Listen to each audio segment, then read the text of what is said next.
संभाजीनगर आणि धाराशिव नामांतर प्रकरणी याचिका सुप्रीम कोर्टाने फेटाळली। नामांतर प्रकरणी हस्तक्षेप करण्यास कोर्टाचा नकार।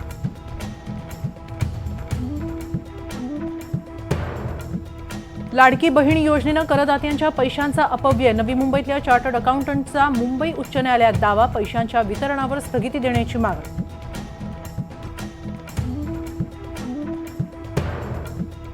कल्याणमधील होर्डिंग दुर्घटनेप्रकरणी ठेकेदाराविरोधात गुन्हा दाखल। होर्डिंग दुरुस्ती न केल्याप्रकरणी गुन्हा दाखल झाला असल्याची माहिती।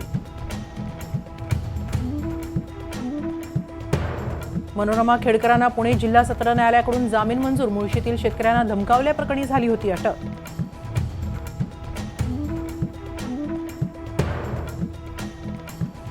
न्यूट यूजीची प्रवेश प्रक्रिया पूर्ण करण्याचा मार्ग मोकळा। परीक्षा पुन्हा घेण्याची याचिका सर्वोच्च न्यायालयाने फेटाळली। पेपर फुटी टाळण्यासाठी कठोर पावलं उचला। एनटीएलाही निर्देश। दिल्ली कोचिंग दुर्घटनेचा तपास सीबीआयकडे हस्तांतरित। प्रकरणाचं गांभीर्य लक्षात घेत दिल्ली उच्च न्यायालयाचा निर्णय। अनेक वरिष्ठ अधिकाऱ्यांचाही सहभाग असण्याची शक्यता।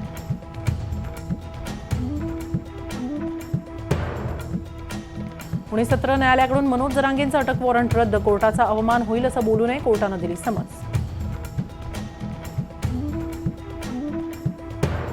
मुख्यमंत्र्यांच्या दौऱ्यामुळे संभाजीनगरमध्ये पोलीस भरती रद्द। भरतीला आलेल्या उमेदवारांचा आरोप, कोणतीही पूर्वसूचना न देता भरती रद्द केल्यानं विद्यार्थ्यांचे हाल। विषांतर करून मी कधीही दिल्लीला गेलो नाही, अजित पवारांचं स्पष्टीकरण। आरोप सिद्ध झाल्यास राजकारण सोडेन, दादांचं सुप्रिया सुळेंना आव्हान।